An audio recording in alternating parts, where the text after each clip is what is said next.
Hello guys.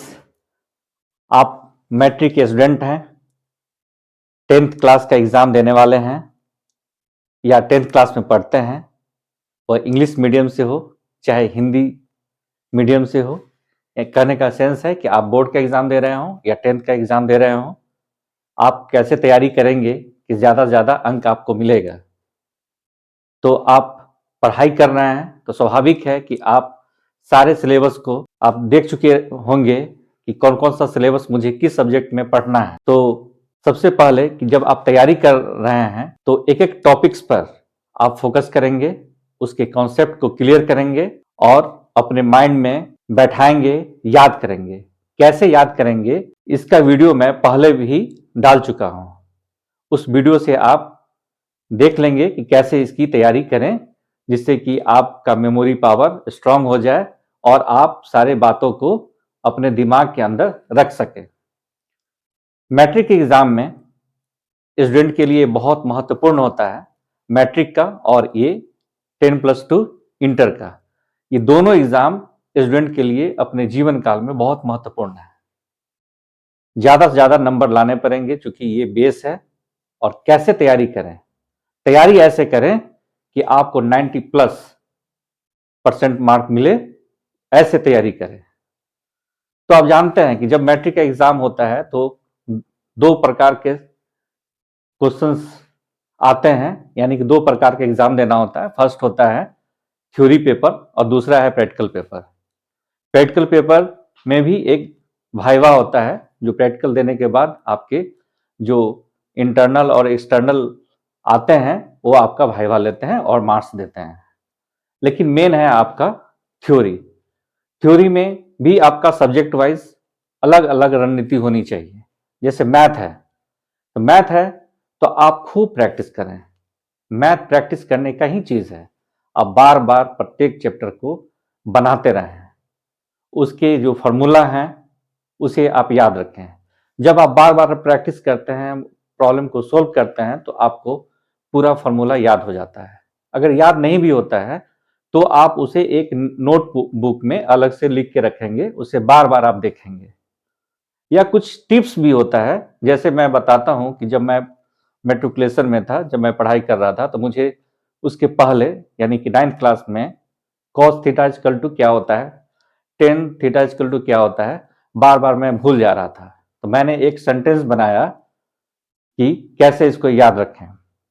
तो some people have curly black hair translate into permanently black मैंने किया, और उससे मैं याद रखा जो आज तक मुझे याद है। जैसे sine theta equal to some people have यानी कि PYH, कर्ली ब्लैक हेयर यानी कि cos theta equal to BYH translate into permanently black यानी कि tan theta equal to PYH।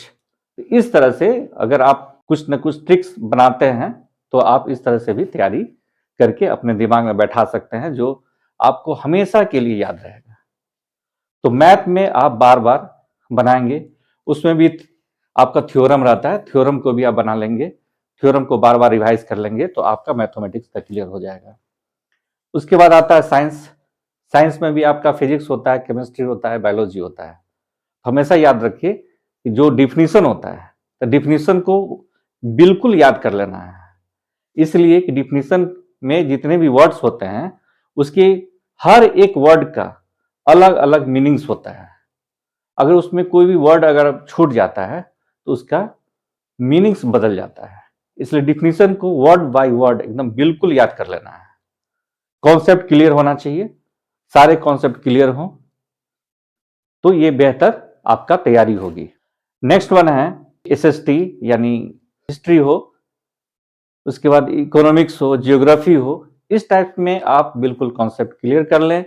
उसका जो मेन पॉइंट होता है, हेडिंग जो होता है पॉइंट 1 पॉइंट 2, उसको एकदम बिल्कुल याद कर लें, स्टेप बाय स्टेप याद कर लें।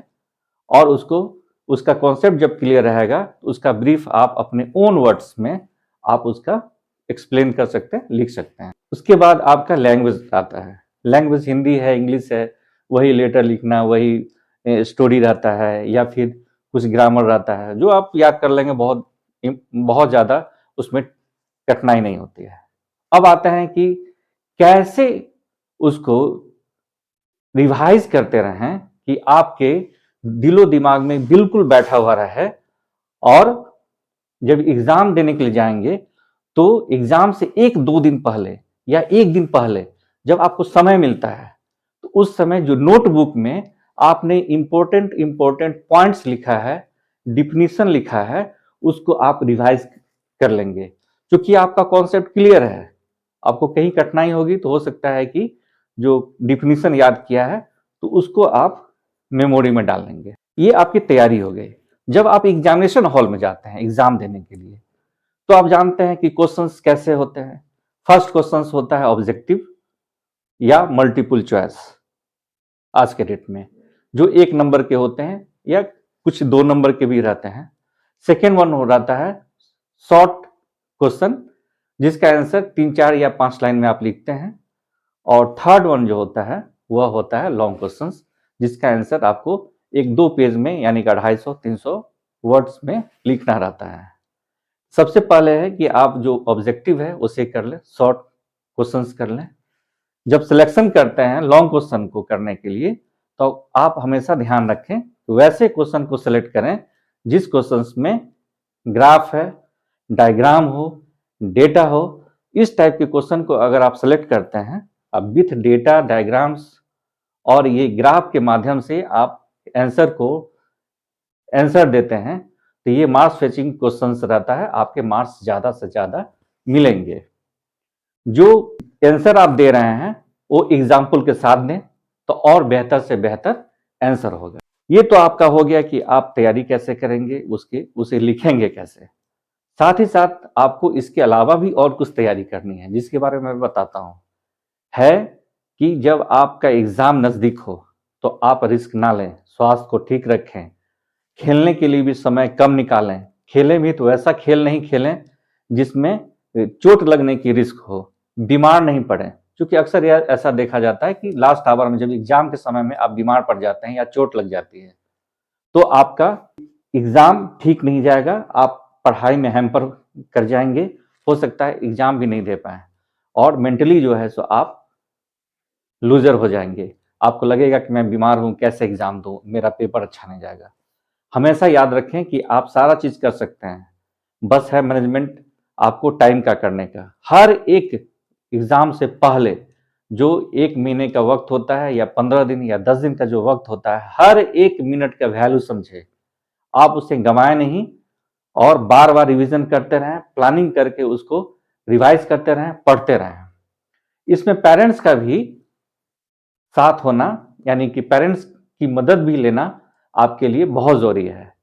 पेरेंट्स को बताएं कि मुझे कोई काम करने के लिए ज्यादा नहीं कहें। पेरेंट्स को भी चाहिए कि ज्यादा काम नहीं लें, कोई काम नहीं कहें, और मोटिवेट करें पढ़ाई करने के लिए। पेरेंट्स का यह भी काम है कि हेल्दी खाना दें, केयर करें बच्चों को, पढ़ाई कर रहे हैं कि नहीं कर रहे हैं, और उससे फैसिलिटेट करें। इस तरह से जब आप मैट्रिक का एग्जाम या 10+2 का एग्जाम अगर आप देते हैं, तो निश्चय ही आपका अंक 90% से अबव आएगा, ज्यादा से ज्यादा नंबर आएगा, और आप आगे चल करके बहुत कुछ कर सकेंगे। धन्यवाद। Best of luck.